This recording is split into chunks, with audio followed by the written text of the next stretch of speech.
তোমাকে না জানিয়ে তোমার এই কালো কুচকুচে চুল আমি সাদা করে দেব, রুখতে পারবে?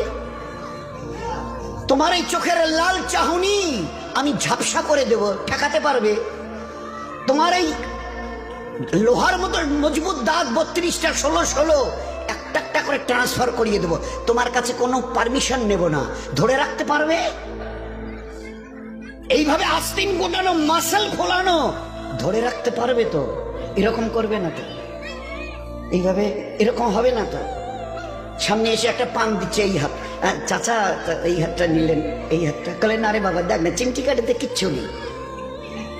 আসমান থেকে আওয়াজ দিচ্ছে, ও হাত তোমার কথা শুনে আমার, এ হাত তোমার কথা শুনে আমার। আমি এর পাওয়ারকে সিজ করে নিয়েছি।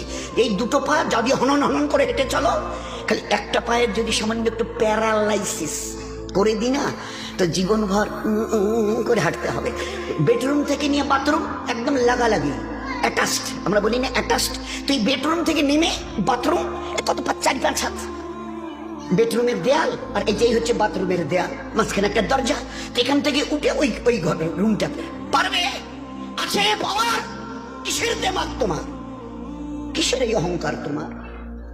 শুনুনি কোনোদিন নবীজির কাছ থেকে অহংকার, তাকাব্বুর এটা আমার চাদর, বড়াই এটা আমার চাদর, আল্লাহ বলছেন। আর আমার চাদর ধরে যে টান দেয় তার ঠিকানা কোথায়? ভাই বলেন না, সবাই কম বেশি জানে।